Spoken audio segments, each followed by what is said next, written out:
Timothée, l'apôtre Paul a dit à Timothée que personne ne méprise ta jeunesse. Ça veut dire que personne ne méprise tes droits.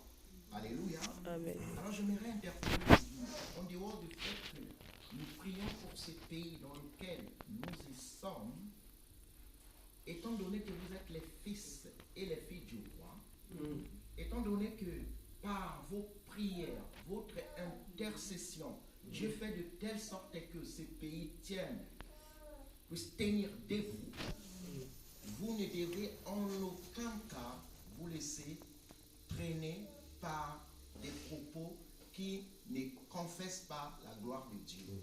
Parce que tout insulte est une parole qui est prononcée. Et cette parole doit être contrecarrée par la parole. Alléluia. Oui. Alléluia. Vous savez ce que je lui ai dit, ce que j'ai retenu. Je lui ai dit, monsieur, quand vous vous adressez aux gens, vous devez réfléchir devant qui vous êtes. Vous savez pourquoi je peux le dire? Parce que nous sommes des ambassadeurs de Christ. Amen. Nous sommes des ambassadeurs de Christ. Nous sommes des représentants de Jésus. Et nous sommes fiers pour ça. Alléluia. Amen. Amen. Alléluia. Amen. Alors, très content de vous retrouver.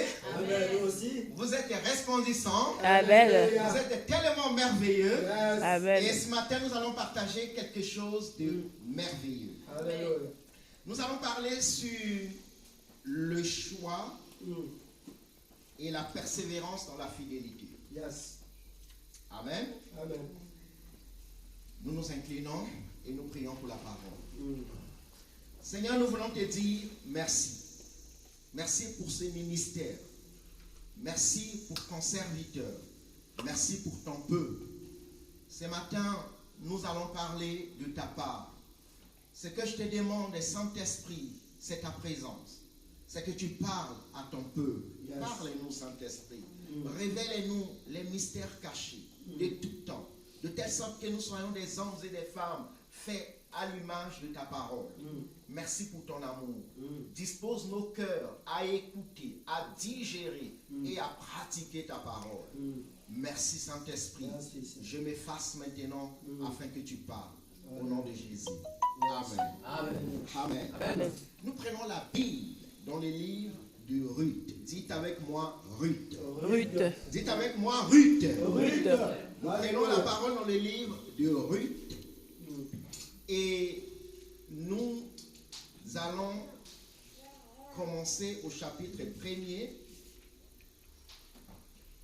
à partir du verset 11. Est-ce que nous pouvons nous lever pour le respect de la parole?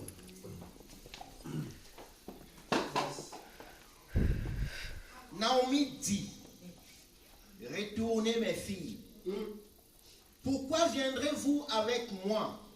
Ai-je encore dans mon sein des fils qui puissent devenir vos maris? Retournez mes filles, allez. Je suis trop vieille pour me remarier. Et quand je dirai, j'ai de l'espérance, quand cette nuit même je serai avec un mari et que j'enfanterai des fils, attendriez-vous pour cela, pour qu'ils eussent grandi? Refuseriez-vous pour cela de vous marier? Non, mes filles. À cause de vous, je suis dans une grande affliction de ce que la main de l'Éternel s'est étendue contre moi. Et elles levèrent la voix et pleurèrent encore. Orpa baisa sa belle-mère. Mais Ruth s'attacha à elle. Dites, Ruth s'attacha à elle. Ruth s'attacha à elle. Naomi dit à Ruth, voici ta belle-sœur est retournée vers son peuple et vers ses dieux. Retourne comme ta belle-sœur. Ruth répondit, ne me presse pas de te laisser, de retourner loin de toi. Où tu iras, j'irai. Où tu demeureras, je demeurerai. Yes. Ton peuple sera mon peuple et ton Dieu sera mon Dieu. Yes. Où tu mourras, je mourrai. Yes. Et je serai enterré. Que l'Éternel, alléluia. Yes. La Moabite, elle dit, que l'Éternel me traite dans toute sa rigueur, si autre chose que la mort vient à me séparer de toi. Naomi, la voyant décidée à aller avec elle, cessa ses instances. Yes. Alléluia. Amen. Est-ce qu'on peut s'asseoir? J'aimerais parler du choix et de la persévérance dans la fidélité. Alléluia. Et ça sera une prédication à titre d'enseignement. Le choix détermine le futur d'un homme. Est-ce que vous me suivez? Amen. Le choix détermine la bénédiction ou la malédiction de celui qui choisit ce qu'il aimerait être demain. Yes. Alléluia. Amen. Le choix, c'est l'une des choses les plus complexes qu'un homme, qu'une femme peut se faire dans sa vie. Parce que, une fois que nous choisissons de faire quelque chose, cette chose devient très déterminante pour notre devenir, pour notre réussite, pour notre échec, pour notre succès. Le succès d'un homme, c'est défini par les choix que cet homme a eu à faire dans le passé, que cet homme aurait à faire dans le futur, sinon que dans le présent. Alléluia. Amen. Alléluia. Amen. Choisir une église détermine notre destinée prophétique, Yes. détermine notre destinée dans l'éternité. Selon que ton choix peut se faire, tu peux aller au paradis, tout comme tu peux aller en enfer. Amen. Si vous suivez l'actrice de Smallville, cette femme qui a choisi, parce qu'elle voulait de quelque chose de très spécial. Si vous lisez les récits, vous allez remarquer que cette actrice, elle voulait de quelque chose qui devait faire d'elle quelqu'un. Elle trouvait que être juste actrice, ça ne remplissait pas le vide qui était en elle. Et toute personne qui ne connaît pas Dieu a un vide à l'intérieur de lui. Glody, est-ce que tu me suis? Alors, Glody, c'est mon premier fils. Suis-moi très bien, s'il te plaît. Alors, toute personne qui n'a pas Dieu, tu peux être ce que tu seras ou ce que tu es. Si la présence de Dieu n'est pas dans ta vie, tu as un vide. Et c'est ce vide qui pousse l'homme à rechercher le spirituel. Et ce spirituel, c'est un choix. Il peut être un choix de choisir Jésus comme Seigneur et Sauveur dans ta vie, tout comme ça peut être un choix de choisir une secte qui t'entraîne à la destruction. Et aujourd'hui, elle court jusqu'à 40 ans de prison parce qu'elle était devenue numéro 2 d'une secte qui prenait des filles comme esclaves sexuelles. Et c'est une secte très pernicieuse. Et elle a choisi, aujourd'hui elle est devant la justice pour répondre de ses œuvres, de ses actes. Alléluia. Amen. Le choix dans notre vie ne peut se définir que sur la base de la parole de Dieu, étant donné que nous sommes des chrétiens. Je vais vous prendre un exemple, un témoignage. J'adore les témoignages. Parce que les témoignages fortifient ceux qui sont dans la même situation que celle vécue dans le passé par soi-même. Amen. En 1998, après mon baccalauréat, j'ai choisi d'aller à l'université. Et à l'époque, vous savez que les facultés, pour ceux qui ont vécu au Congo, les facultés sont plus difficiles que les écoles et instituts. Donc, aller dans une école, c'est une garantie de travailler après sa formation universitaire. Alors, je me suis dit, je fais le concours d'entrée à l'École nationale supérieure polytechnique, à la faculté des sciences de la santé, et ensuite aller à l'Institut supérieur de gestion. J'ai fait les 3 concours et je priais. Les 3 concours marchent. Alléluia. Amen. Je me retrouve dans une situation où il fallait choisir dans quelle école ou institut aller. À l'époque, pour ceux qui ont vécu à Pointe-Noire, vous savez que tout ce qui partait, à l'époque c'était INSET. Après, ils ont transformé ça en une école polytechnique. Et ceux qui partaient dans cette école polytechnique, à la fin de leur cycle universitaire, ils travaillaient automatiquement. Mes parents, ma tante et son mari qui était colonel à l'époque, ils ont dit non, tu dois aller faire la médecine. Toute ma famille, tu dois aller faire la médecine. Nous avons besoin d'un médecin. Oh, c'était un choix compliqué. Yes. Et entre-temps, à l'Institut supérieur de gestion, c'était une filière finance-comptabilité. Mais tout le monde dans ma famille, médecine, médecine, médecine. Et les études avaient commencé. Et je jouais le ping-pong. L'Institut supérieur de gestion, j'avais éliminé. Il me restait l'École nationale supérieure polytechnique et la médecine. Je me suis dit, qu'est-ce que je vais faire? D'un côté, j'avais la famille et de l'autre côté, j'avais ma préférence. Un jour, je dors dans la nuit. Je rêve que j'étais à la faculté de médecine et on m'a soulevé. On m'a mis à l'École nationale supérieure polytechnique. Et là, j'y étais en train de travailler. Je me suis réveillé. Je me suis dit, le choix est là-bas, l'Éternel a parlé. Alléluia. Alléluia. Et dans ces choix, dans les choix que nous faisons, il y a ce qu'on appelle l'opposition.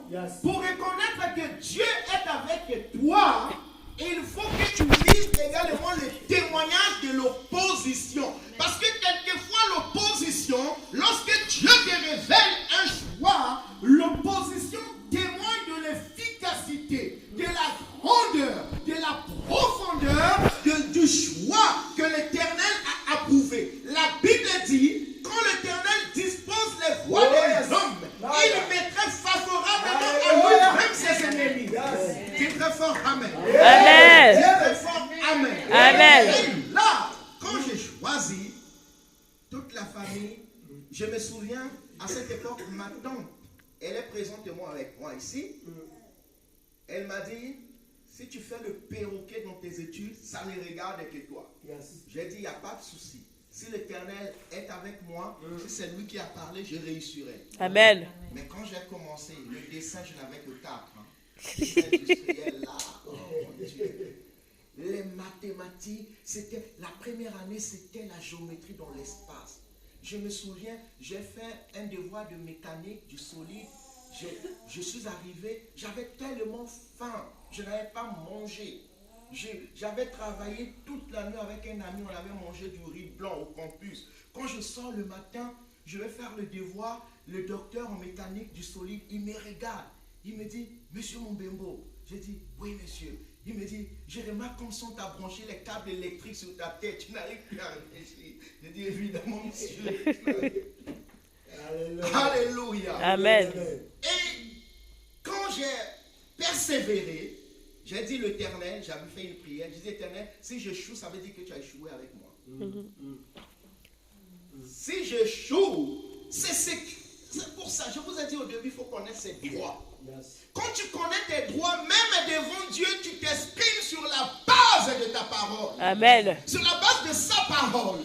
Parce que quand il dit quelque chose, tu mets l'Éternel, ton Dieu, devant le fait accompli. Je me souviens à l'époque qu'on prenait des chaises. Tu mets une chaise devant, tu te mets à genoux, tu dis Éternel, assieds-toi sur la chaise. Nous avons un dialogue dans la prière. Oh Éternel, si je joue, ça veut dire que tu as joué avec moi. Le monde ne se moquera pas de moi seulement. Ils diront même ces chrétiens persévérants à échouer. Et lorsque l'Éternel écoute ça, il est faible devant sa parole, qu'il exécute ce qu'il a promis. Dis très fort Amen. Amen. Et dans l'histoire, on nous parle de Naomi. Naomi était une femme qui était partie en exil dans le pays de Moab. Elle était de la tribu d'Éphraïm. Elle était Éphratienne.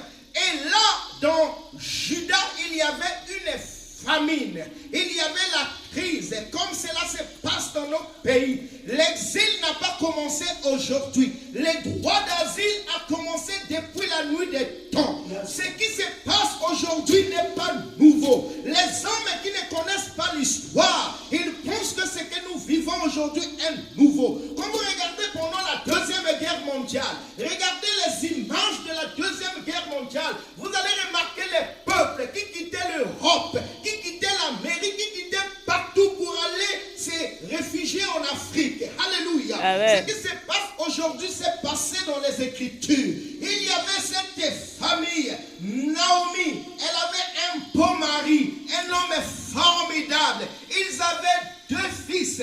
Ils sont partis chez les Moab. Et quand elle arrive là-bas, l'Éternel qui lui a donné le mari a retiré le mari. Il est mort. Et il s'est suivi ses 2 fils. Et les 2 fils, ils avaient 2 femmes, Orpa et Ruth. Et des filles merveilleuses, obéissantes. Et Naomi était tellement triste. Naomi, en hébreu, ça veut dire la gracieuse. Yes. Elle était une femme humble, une femme douce, une femme honorifique. Et ces 2 filles aussi étaient, ces 2 belles filles aussi étaient des belles filles merveilleuses. Elle les aimait. Oh, comme une belle-mère qui aime ses belles filles, elle a dit, écoutez, je suis vieille, partez chez vous. Allez vous remarier. Je vous libère du lien de mariage. Vos maris sont morts, allez-y. Et là, Orpa et Ruth, elles ont pleuré. Elles ont fait couler les larmes.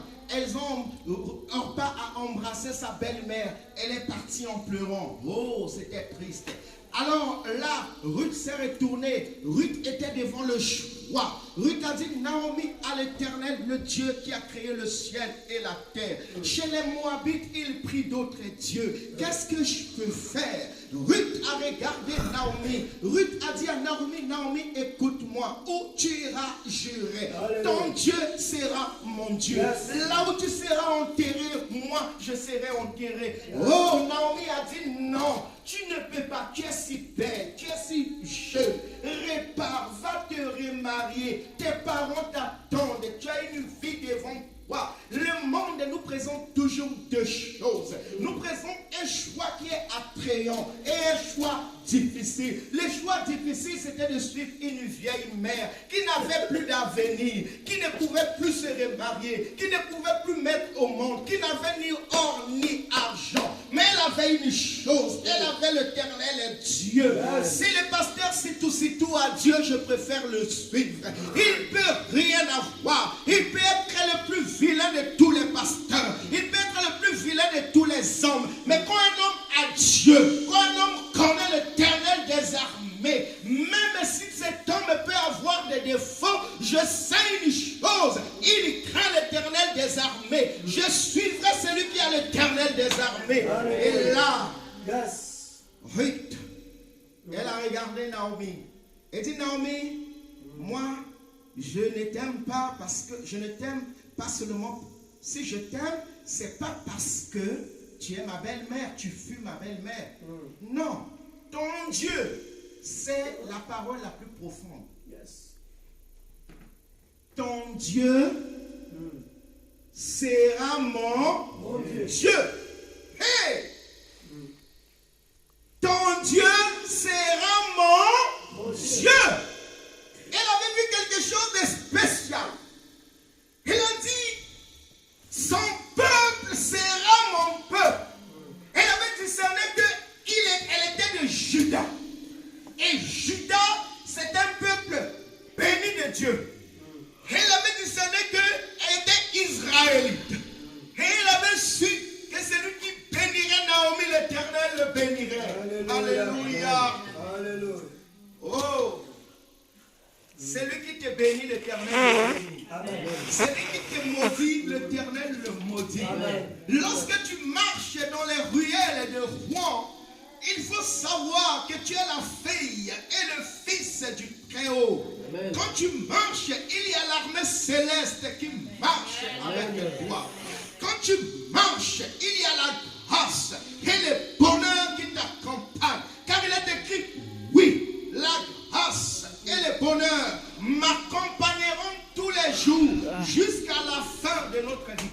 Alors, vous savez, c'est que mon manager m'a dit le mois passé, on est en train de faire la revue de l'année dernière pour les appréciations. Il m'a dit, tu m'excuses, je vais te dire une chose. Il m'a dit, tu sais, quand un Africain, il était en Roumanie, c'était au téléphone. Il m'a dit, tu sais, quand un Africain arrive, je répète exactement ces mots, quand un Africain arrive au milieu des Blancs, il doit faire des efforts au-delà de ces Blancs pour qu'on croie en lui. Et c'est ce que tu as fait. J'ai regardé le passé. Comment est-ce que quelquefois j'ai été ridiculisé? Comment est-ce que quelquefois tu viens le matin, quelqu'un prend ton bureau? J'ai regardé. J'ai dit, Éternel, c'est pas l'homme qui justifie l'homme, mais c'est l'Éternel qui justifie l'homme.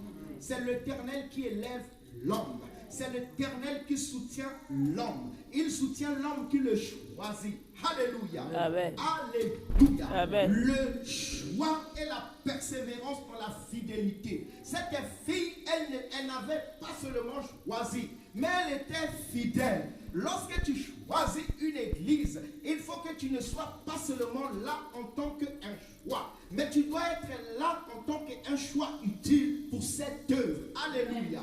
Regardez, lorsqu'elles sont parties, elles sont arrivées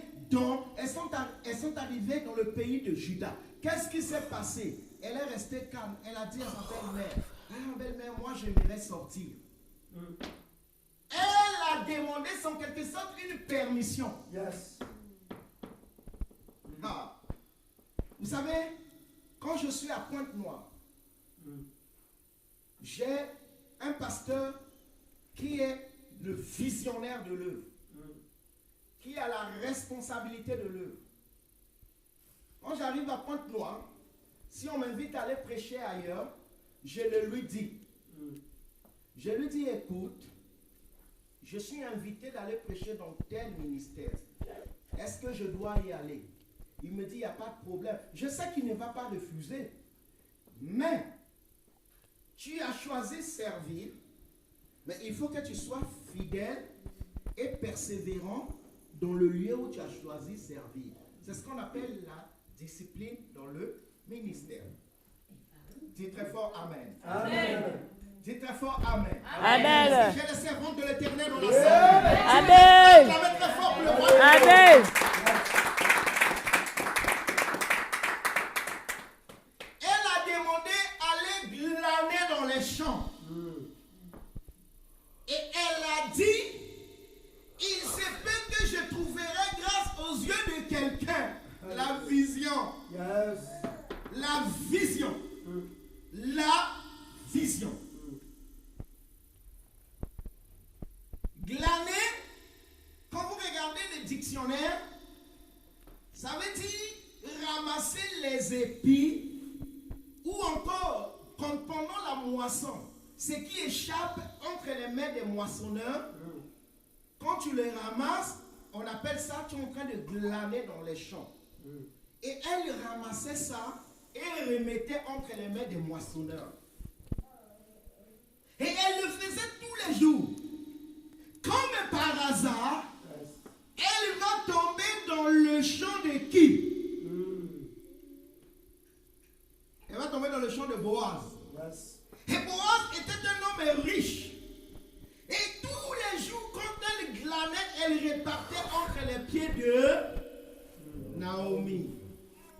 Écoutez-moi, quand tu sers Dieu entre les pieds de quelqu'un, c'est très important. Ça aide dans ta vie. Il va arriver un jour, tu as un problème le plus sérieux au monde. Mais les problèmes les plus sérieux que j'ai eus, ce ne sont pas mes parents de sang qui m'ont aidé à les résoudre. Mais c'est mon pasteur. Ce sont mes frères dans la foi. Je vous assure. Ils sont les gardiens de nos âmes. Ils sont en Kituba, on appelle ça le Kayamis. Donc ils veillent sur nous. il veille même sur l'orientation dans la réussite. Il ne joue pas simplement un rôle spirituel. Mais il arrive quelquefois que nous sortons de leur responsabilité. Et lorsque nous sortons de la responsabilité de notre pasteur, quand quelque chose arrive, nous disons que le pasteur ne m'a pas assisté. Quelquefois, le pasteur ne connaît pas ce que tu as vécu. C'est l'enfant qui doit répartir entre les pieds de son père. Est-ce que quelqu'un peut dire Amen? Amen. Est-ce que je peux continuer? Amen. Est-ce que je peux continuer? Amen. Elle était persévérante, mais elle était aussi fidèle. Elle était fidèle dans le sens que elle faisait ce que Naomi voudrait voir d'elle. Elle était fidèle parce que elle ne partait pas sans que Naomi ne sache où elle était. Parfois tu voyages, c'est un fait banal. Je vous dis, quand tu es chrétien, il n'y a rien de banal. Un chrétien, tout ce qui arrive à un chrétien a une signification. Même un rêve a une signification. Tu dirais, ce rêve est né d'une multitude de mes pensées. Non. Si l'Éternel a utilisé ce que tu as pensé dans la journée pour te révéler quelque chose la nuit, ça veut dire que c'est un message. Dans la chrétienté, il n'y a pas d'Européens, il n'y a pas d'Africains, il n'y a pas d'Asiatiques. Mais quand tu es chrétien, tu as une ligne de conduite qui est chrétienne. Amen. Quand tu vois quelque chose, il faut oublier que non, c'est des pensées. Non. C'est spirituel. C'est significatif. Tu veux voyager. Ok, je veux voyager, c'est un voyage, ça va bien se passer. J'ai mon billet, tout est tracé. Non. Tu as besoin d'un soutien dans la prière. Viens, dis à ton responsable spirituel, à ton pasteur, pasteur, je vais voyager, prie pour moi. Il va prier pour toi. Il peut y arriver même que tu donnes une offrande pour ton voyage. Tu dis, Éternel, je te mets à l'épreuve. Ça, c'est pour ton œuvre. Je pars. Bénis mon voyage. Quand l'Éternel ne bénirait pas ton voyage, tu vas repartir chez lui. Mais si tu voyages sans que l'Éternel ne t'accompagne, si ça capote, tu vas venir juste, Seigneur, pardonne-moi parce que j'étais parti sans ta permission. Mais il sera trop tard. Tu vas juste réparer les blessures encourues. Alléluia. Elle est restée l'année et un jour elle croise Boaz. Quand elle croise Boaz, même quand elle croise Boaz lui dit, écoute ma fille, ne va pas ailleurs. Parce que ton beau-père fut mon frère. Elle repart toujours chez Naomi, elle explique. Vous savez, Dieu aime les gens qui ont le cœur ouvert. Un homme qui a le cœur ouvert ne peut pas souffrir. Amen. Les gens vont même te dire que non, tu parles trop. La plupart des gens qui lâchent ce qu'ils ont dans leur cœur, c'est des gens qui n'ont pas des chambres où ils enferment les autres. Il y a des gens qui ont des cadenas dans leur cœur. Ils ont des chambres, des prisons. Ils disent la prison là c'est pour l'oncle. L'oncle là ne va pas sortir. Moi et lui on va pas s'entendre jusqu'à ma mort. Dieu ne te bénira pas. Il dit, ah, moi j'étais éprouvé, le pasteur n'est pas venu. Je ne vais plus aller prier là-bas. Et je vais te dire une chose. Là où tu vas aller prier, l'église que tu vas changer, tu vas rencontrer pire que ça. Et elle le met dans le Seigneur. Les temps sont tellement mauvais. Les temps sont tellement critiques que trouver un lieu de prière où Jésus est adoré en esprit et en vérité devient ce qu'on appelle, ça devient comme des casse-têtes. Ça devient très difficile. La parole de Dieu est devenue tellement rare. La parole de la vie, la parole qui vous prépare à l'enlèvement, la parole qui vous forme à être des servantes et des serviteurs de Dieu bien fait, elle est devenue rare. Nous sommes au temps du sacrificateur Élie, où tout le monde s'endort, tout le monde s'est assoupi et la lampe de l'Éternel est en train de se teindre. Il ne reste qu'une petite lumière. Et au milieu de cette lumière, Dieu est en train d'appeler des Samuel. Il est en train de dire Samuel, Samuel, Samuel. Et là, les lits qui sont en train de s'endormir, qui sont ces hommes de Dieu, qui vivent que dans la sagesse, qui ont gardé la connaissance de la parole de Dieu, ils deviennent comme des témoins de ces choses, des conseillers de ces choses. Est-ce que quelqu'un saisit ça? Amen. Est-ce que quelqu'un saisit ça? Amen. Il faut persévérer là où l'Éternel t'a mis et être fidèle. Amen. La Bible dit dans le livre de Romains au chapitre 12, la Bible nous dit que l'apôtre Paul, quand il parlait aux Romains, il leur exhortait, il leur demandait de ne pas vivre selon le siècle présent, mais d'être transformés par le renouvellement de l'intelligence. Et un peu plus bas, il leur dit que c'est lui qui exerce l'exhortation, il faut qu'il s'attache à son exhortation. Que celui qui a la libéralité, il doit s'attacher à sa libéralité. Il dit que l'amour soit sans hypocrisie. Ça veut dire que si chacun de nous sommes fidèles à ce dont l'Éternel nous a appelés, nous allons travailler pour la réussite de l'œuvre de Dieu. Nous allons travailler pour l'émancipation de l'œuvre de Dieu. Le temps que nous vivons, c'est le temps de préparer l'Église à l'enlèvement. Le temps de préparer l'épouse du Seigneur. Le temps de dire à chaque chrétien, restez calme, la trompette va sonner bientôt. Restez fidèles, servez l'Éternel avec fidélité. Ton travail, c'est de balayer l'église. Fais-le avec fidélité. Ne regarde ni à gauche ni à droite. Parce que ta récompense est si grande. Amen. Je me souviens quand j'étais jeune, à l'époque, j'étais en 4e, je n'avais qu'un seul t-shirt, il était rouge, blanc, bleu, avec des taches rouge, blanc, bleu. Et le pantalon, il était bleu. C'était le même pantalon avec lequel je partais au collège, les Trois Glorieuses. Et je quittais Siafoumou pour les Trois Glorieuses, à pied. Et quand je revenais à midi, à 14h, à midi, j'arrivais à la maison vers 13h30. Je lavais ça. Et je le faisais sécher. Parfois, il ne séchait pas. Je le porte et je me rends à la Capec, la route de Tchali. Et il y avait la boue sur cette roue. J'arrange les chaises, j'arrange tout. Et le pasteur Dickinson Gary, à l'époque. Et quand il arrivait pour prêcher, je l'interprétais. Alléluia. Amen. Et quand je l'interprétais, il m'obligeait à faire l'enfilage avec ce t-shirt que je n'aimais jamais enfiler. Alléluia. Amen. Et je ne pouvais pas m'imaginer la longueur, la largeur, la hauteur et la profondeur de la bénédiction qui pouvait m'attendre à servir l'Éternel avec persévérance, avec fidélité. Tu veux réussir dans tes études, même si tu as un papa qui est riche, ce n'est pas lui qui te fera réussir. C'est l'Éternel qui te fera réussir.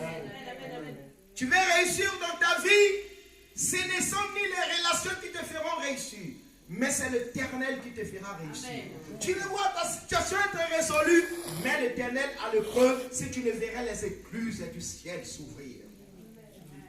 Et à la fin, vous allez lire, à la fin pour terminer, qu'est-ce qu'elle dit?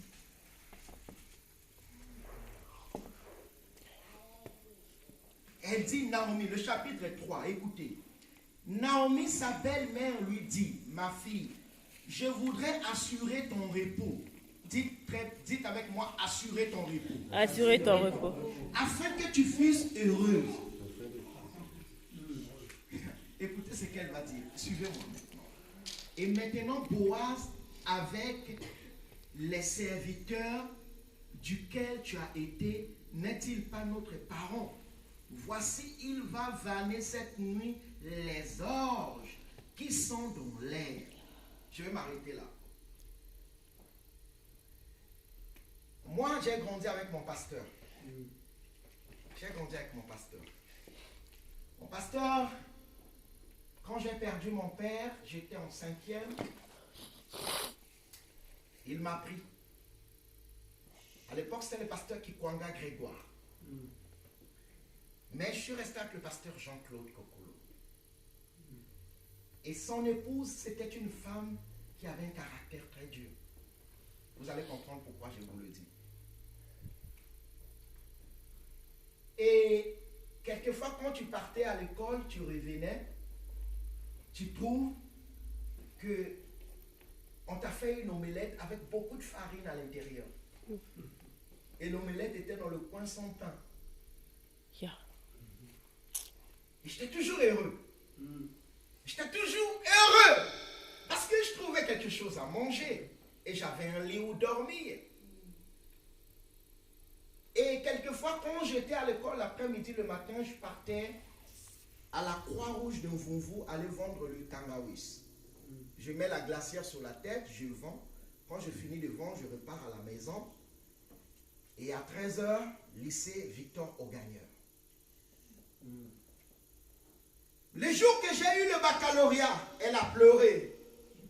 Elle a pleuré, elle est venue. Elle m'a dit en Kitouba, elle m'a dit, tu sais, il y a un adage qui dit, la nourriture qui se cache, la maman la donne qu'à l'enfant qui est obéissant. Tu es resté avec moi. Tous ceux qui sont restés avec moi n'ont pas résisté, ils étaient partis. Mais tu es resté avec moi jusqu'à avoir ton baccalauréat. La nourriture que moi je pouvais cacher pour toi, c'est ma bénédiction. Amen. Je te bénis, va. Alléluia. Amen. Alléluia. Amen. Quand même une personne est traitée par tout le monde de mauvais, quand tu lui restes loyal et fidèle, Alléluia. Tu obtiendras ce que les autres n'ont jamais obtenu. Oh yes. Dans le ministère, je vous parle beaucoup du ministère parce que je sais que le secret se cache dans l'œuvre de Dieu. Le secret de la bénédiction, le secret de la réussite se cache dans la fidélité, dans la parole et dans l'œuvre de Dieu. Quand même tu sais que ton père est le plus mauvais de tout le monde, tu ne peux pas exposer la nudité de ton père. Tu ne peux pas trahir ton père. Je parlais hier avec ma cousine. Elle me disait que quand son père est mort, tout le monde traitait son père de sorcier. Et tout le monde lui disait que, oh, le sorcier est mort. Mais là, maintenant, c'est bien. Elle disait, même si je peux aujourd'hui défendre mon père, il ne va plus revenir pour infirmer ce que vous êtes en train de dire. Qu'il ait été sorcier ou pas, il restera mon père. Est-ce que vous comprenez ça? Amen. Est-ce que vous comprenez ça? Amen. Mais ce que vous devez identifier dans la vie d'une église, dans la vie d'un homme de Dieu, 1. Est-ce qu'il a Dieu? 2. Est-ce qu'il sert en esprit et en vérité? Quand ces deux conditions, Dieu et servir en esprit et en vérité sont réunis, le reste, ce sont des accessoires. Et nous, en tant que peuple de Dieu, en tant que membres du corps du Christ, nous pouvons aider à perfectionner parce que nous courons vers la perfection. Amen. Alléluia. Et quand elle s'est mariée avec Boaz, elle dit, je veux que tu sois heureuse. Je vais te montrer le secret du bonheur. Ne couche pas avec cet homme, mais vas-y la nuit. Après qu'ils aient travaillé, laisse-lui manger, laisse-lui boire, il sera heureux. Ah, oh yes. Les dîmes et les offrandes, c'est pas parce que le pasteur travaille que tu ne dois pas donner la dîme. On m'a dit qu'ici en France, c'est difficile, les gens n'aiment pas donner la dîme. Hey, comment vous serez bénis si vous ne donnez pas la dîme? Tu veux construire, tu ne construiras pas aisément si tu ne donnes pas la dîme. Même si ton pasteur travaille. Nous avons ici des frères. Qui sait, frère, vous travaillez? Non. Alors, si on ne donne pas les dîmes, comment le pasteur peut penser à donner 10 € à ses frères pour qu'ils se déplacent, qu'ils viennent arranger les bancs. Alléluia. Est-ce que vous comprenez ça? Est-ce que vous comprenez ça? Quand son cœur est heureux, Alléluia. quand il est content, Yes. hey, là il peut marcher de sa maison jusqu'ici. Il sait qu'à son retour, il va manger, il va boire. Et là, quand il se met à prier en langue, il se met à prier sur le nom d'une sœur pour que sa situation soit débloquée, ce sont les murailles et l'appartement qui bougeront parce qu'il est en train de prier avec onction, en dépit de la joie qui coule dans son cœur. Rendez le cœur de votre pasteur heureux. Rendez le cœur de vos chantres heureux. Rendez le cœur de vos diacres heureux. Rendez le cœur des intercesseurs heureux. Vous allez voir l'onction découler. Naomi était tellement contente de cette fille. Il lui a dit que regarde le secret. Si tu découvres juste ses pieds, pendant qu'il va dormir, tu enlèves juste le bout du drap et tu poses ta tête sur ses pieds. Quand il va se réveiller, tu lui parles de son droit de rachat. Il ne va pas résister, il va t'épouser. C'est ce qui s'est passé. Exactement. Elle a attendu d'abord qu'il soit heureux. Il arrive quelquefois, je ne sais pas si ça se passe ici, mais il arrive quelquefois à midi, en plein midi, le pasteur vient du travail. Et là, tu l'appelles, tu commences à exposer tes problèmes. Mais attends qu'il se repose quand même. Discerne à quelle heure tu vas appeler ton pasteur. Alléluia. Et si tu sais que là, tu ne peux pas joindre le pasteur, appelle un frère qui est disponible en ce moment-là. C'est comme à la maison. Ton mari vient juste du boulot, il n'a même pas enlevé sa chemise. Et là, tu commences à lui présenter les factures d'eau, d'électricité. Et tu es sûr, il regarde 50 €, 30 €. Il regarde ou encore les lettres qui viennent du trésor parce qu'il faut régulariser une dette. Il ne sera pas content. Alléluia. Prends ces lettres et garde ça quelque part. À 4 h du matin ou 5 h, quand il se réveille, tu lui dis bonjour et tu lui fais une belle cause. Après tu lui dis, mais tiens, hier on a reçu telle facture. Et là il va te dire, écoute, on va payer ça. Ou écoute, va prendre l'argent de tel compte bancaire, si vous partagez les comptes bancaires dessus. Et là, la causerie sera aimable. Alléluia. Amen. Parce que tu aurais discerné à quel moment faire passer le message, faire communiquer le message. Il faut apprendre à rendre heureux vos proches avant de leur poser un problème. C'est le secret de la vie. Quand quelqu'un est mal à l'aise, quand quelqu'un vient de recevoir, imaginez-vous, je viens de la préfecture et j'ai reçu un mauvais message de la préfecture pour mon dossier de régularisation de mes documents. J'arrive à la maison et tu me mets à parler des enfants qui ne se comportent pas bien. Qu'est-ce que je vais dire? Alléluia. Amen. Alléluia. Amen. Mais si tu me reçois, tu me fais asseoir, tu me donnes à boire et tu laisses que je me repose et là tu commences à me parler de ce qui se passe dans la maison, ma réponse sera à la hauteur de tes attentes. Amen. Amen. Alléluia. Amen. Et vous savez ce qui s'est arrivé? Quand Naomi est rentrée, on l'appelait, tout le monde, toutes les femmes pleuraient. Toutes les femmes pleuraient sur elle. Et quand Naomi arrive, elle dit, ne m'appelez plus Naomi, appelez-moi Mara. Appelez-moi Mara. Mais Mara, dans le sens, c'est normal. Quand vous regardez l'eau de Mara, c'est quelque chose d'amer. Elle dit, appelez-moi femme qui est devenue amère. Mais la fin de la vie de Naomi était heureuse. Parce que quand Ruth a mis au monde son fils, et ce fils qui est devenu l'une des lignées du roi David, et qui est la lignée même de Jésus. Vous avez remarqué que d'une veuve sans rien, elle est devenue la postérité. Elle est devenue l'aïeul. Elle est devenue l'ascendant de Jésus. Hey, ce que Dieu fait est tellement grand. Ce que Dieu fait est tellement merveilleux. Ne vivez pas dans la tristesse. Ne vivez pas dans la déception. Rien n'est terminé pour vous. Ce qui t'arrive aujourd'hui prépare le grand témoignage de ce que l'Éternel fera dans ta vie.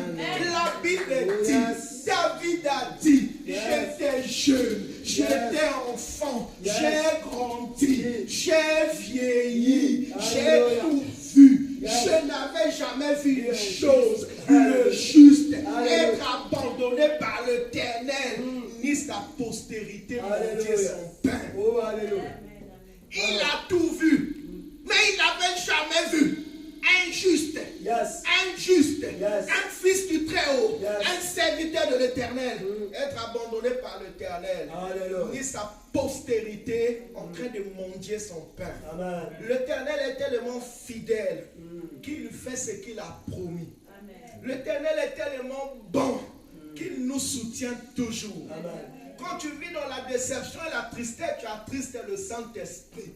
Le Saint-Esprit n'aime pas que nous soyons tristes. Yes. Si tu es triste, entre dans ta chambre, va adorer. Si tu es heureux, loue l'Éternel. Amen. Adore l'Éternel. Yes. Témoigne l'Éternel. Nous vous enseignons ce Dieu. Nous savons celui en qui nous croyons. Et nous savons qui nous sommes en train d'enseigner. Il a commencé avec nous dans les faibles commencements. Et il continue à marcher avec nous.